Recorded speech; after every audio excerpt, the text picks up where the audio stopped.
자, 가상칠언이라고 하는 말 들어보셨죠? 가상칠언, 십자가상의 7마디, 7말씀이라고 하는 것입니다. 이 가상칠언은 아주 특별한 말씀입니다. 왜냐하면 예수님께서 십자가에 달리셔서 하신 말씀이기 때문입니다. 이것은 지상에서 다니시면서 주신 말씀과는 또 다른 그러한 상황이고, 예수님의 모든 사역의 정점에서 그 사역의 목적을 이루게 되는, 그러나 예수님이 가시는 그 엄청난 십자가의 고난 앞에서 주신 말씀이기 때문에 이 말씀은 우리들에게 더욱 깊이 다가옵니다. 물론 유언의 말씀은 아니십니다. 그러나 이 말씀은 우리들에게 그 어떠한 말씀과도 좀 다른 차원으로 다가오는 그러한 말씀입니다. 오늘부터 우리가 예수님의 7마디 말씀을 차례로 보게 됩니다. 오늘 첫 번째 말씀은 누가복음 23장 34절의 말씀입니다. 아버지, 저들을 사하여 주옵소서, 자기들이 하는 것을 알지 못함이니이다. 예수님은 이것을 위해 태어나셨고 이 길을 가셨고, 그리고 마침내 이 앞에 섰습니다. 그것은 죽음의 십자가입니다. 예수님은 이제 십자가에 못 박히셨습니다. 그런데 못 박히신 주님께서 처음 하신 말씀이 무엇인가요? 예수님을 십자가에 못 박은 자들을 저주한다거나 고통을 호소한다거나 죄 없는 나를 왜 이렇게 하느냐고, 그런 모습이 아닙니다. 지금 예수님은 십자가상에서 기도하십니다. 아버지, 저들을 사하여 주옵소서, 자기의 하는 것을 알지 못함이니이다. 가상칠언의 첫 번째 말씀은 기도하시는 주님을 우리들에게 보여주십니다. 예수님은 기도로 공생애를 시작하셨습니다. 그래서 세례 받으시고 기도하실 때 하늘이 열리고 성령이 비둘기 같이 내려왔습니다. 그리고 예수님은 기도로 사역하셨습니다. 그래서 제자들은 예수님을 볼 때마다 우리도 주님처럼 기도하기를, 그래서 주여 저희에게도 기도를 가르쳐 주옵소서. 제자들이 예수님에게 가르쳐 달라고 한 것은 기도였습니다.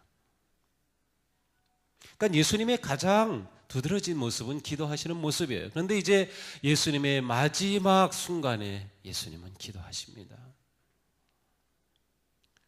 예수님은 이전처럼 손을 내밀어 병든 자를 잡으실 수 없습니다. 십자가에 그 두 손이 박혔기 때문입니다. 예수님은 전에처럼 어려운 자들을, 고통 가운데 있는 자들을, 울부짖는 자들을 만나 주실 수 없었습니다. 발이 십자가에 못 박혔기 때문입니다. 예수님은 이전처럼 제자들을 가르칠 수도 없었습니다. 제자들은 다 도망가고 없었기 때문입니다. 예수님은 아무것도 하실 수 없었습니다. 그런데 그때 예수님은 기도하셨습니다. 우리도 살아가면서 때때로 나이가 들었기 때문에, 아니면 사고와 또 어떤 어려움을 만나 또는 질병 등으로 내가 전혀 활동하지 못하고 제약을 받을 때가 있습니다. 그냥 단지 누워 있는 것이 전부일 때가 있습니다. 때로는 정서적으로 고갈되어서 아무것도 하기 싫고 어려운 그때가 있습니다.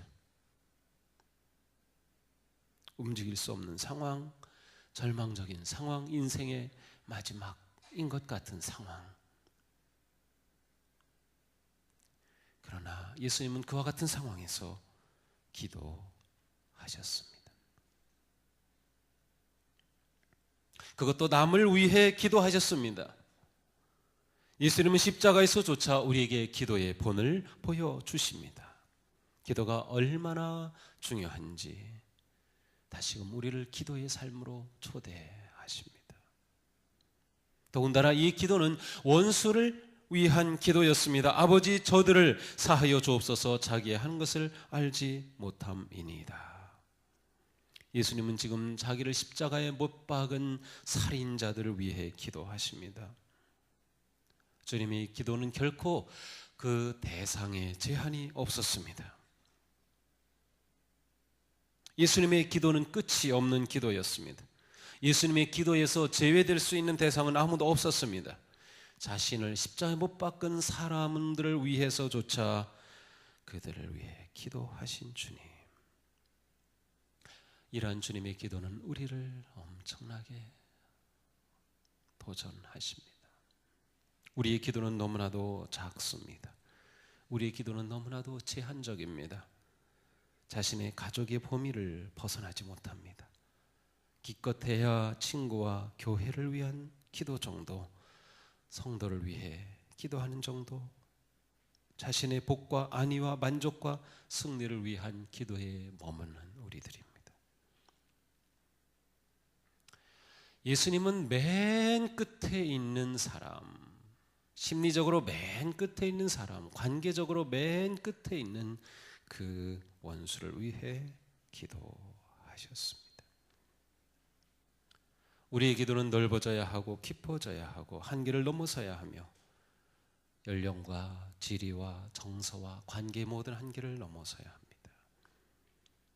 자, 그런데 예수님께서 이렇게 살인자를 위해, 자신을 십자가에 못 박은 자들을 위해 기도하신 것은 구약의 예언된 말씀을 성취하시기 위함이었습니다. 우리가 어제 보았던 이사야서 53장 그 뒤에 바로 이어지는 말씀입니다. 그러나 그가 많은 사람의 죄를 담당하며 범죄자를 위하여 기도하였느니라. 메시아가 당할 엄청난 고난을 10가지로 쭉 예언한 이사야서의 말씀 끝에 바로 그는 많은 사람의 죄를 담당하고 범죄자를 위해 기도하였다는 것입니다. 얼마나 놀랍습니까? 예언된 그대로 예수님은 범죄자를 위해 기도하셨습니다. 예수님은 기도로서 말씀을 성취하셨고 언약을 이루신 것입니다. 그런데 우리는 여기서 이전의 예수님과는 다른 모습을 발견하게 됩니다. 이전의 예수님은 죄를 사하셨습니다. 중풍병자에게도 내 죄 사함을 받았다. 예수님의 그 시몬의 집에 오셨을 때 예수님을 찾아가서 향유를 붓고 머리로 예수님 발을 씻을 때에도 내 죄가 사하여졌다. 예수님은 죄 용서를 선포하셨습니다. 예수님에게는 그와 같은 신적 권능과 권위가 있는 분이셨습니다. 예수님은 곧 하나님이셨기 때문에 죄를 사하실 수 있었죠. 그리고 이것이 유대 지도자들, 종교 지도자들을 아주 불편하게 만들었습니다. 아니 어떻게 하나님밖에 죄를 사할 수 없는데 네가 죄를 사하란다고 선포하느냐. 바로 예수님은 하나님이셨기 때문이에요. 그런데 지금 예수님은 십자가에서 죄를 용서를 선포하시지 않고 아버지께 죄 용서를 기도하십니다. 아버지, 저들을 사하여 주옵소서. 자기 하는 것을 알지 못함이니이다. 십자가에 달리신 예수님은 똑같은 우리와 같은 모습으로 달리셨습니다. 우리와 동일한 인간으로서 달리셨습니다.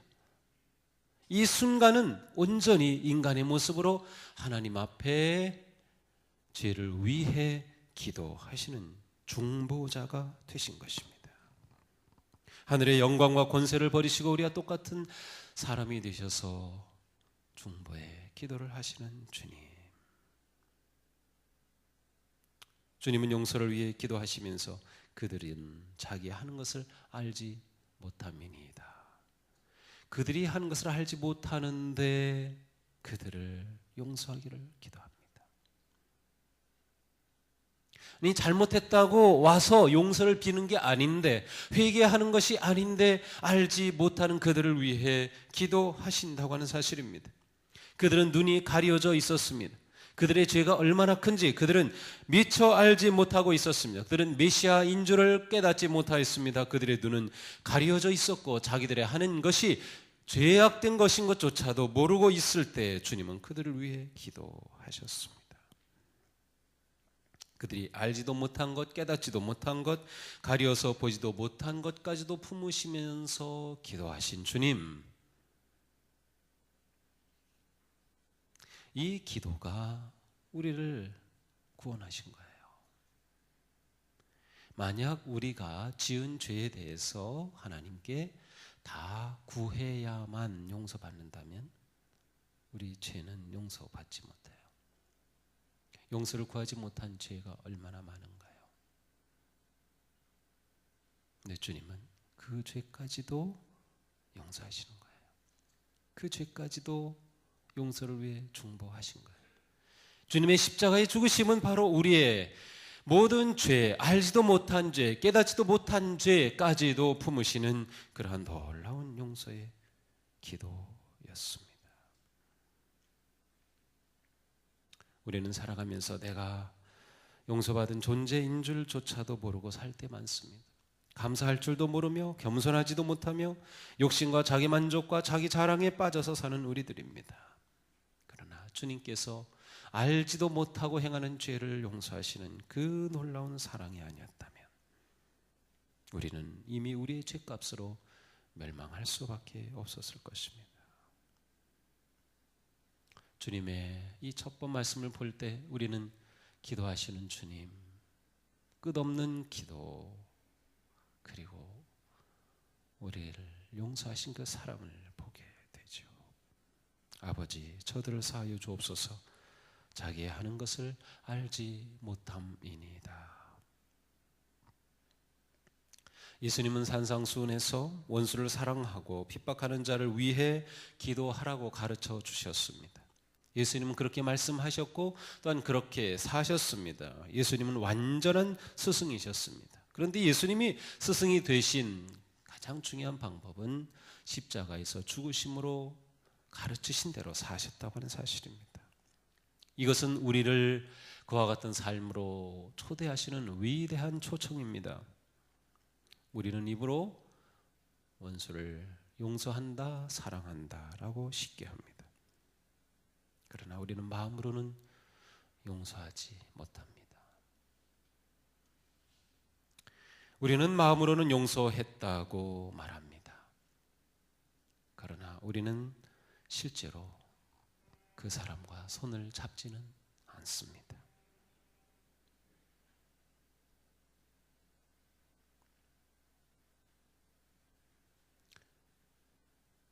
용서할 사람 많죠.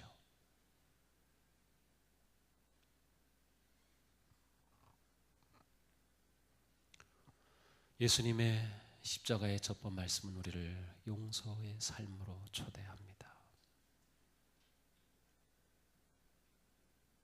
예수님이 죽으신 것은 우리를 위한 하나님의 용서와 사랑을 위한 것이었습니다.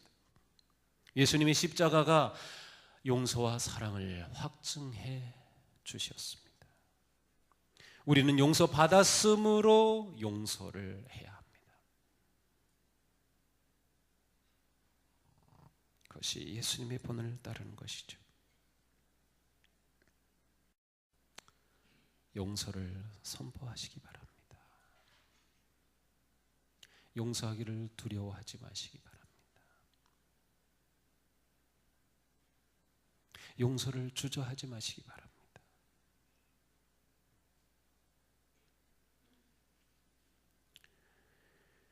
내가 진정으로 용서했나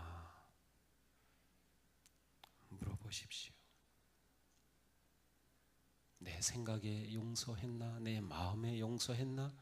그리고 내가 용서한 마음으로 삶 속에서 함께 손을 잡고 있는가?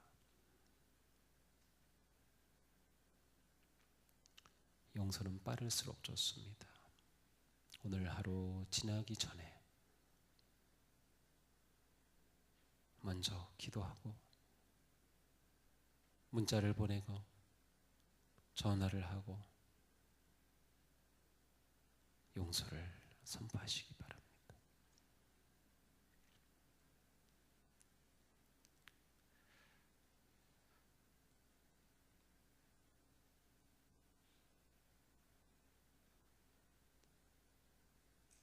용서하지 않는다면 주님의 십자가를 부끄럽게 하는 것입니다. 아버지, 저들을 사하여 주옵소서. 자기 하는 것을 알지 못함이니이다.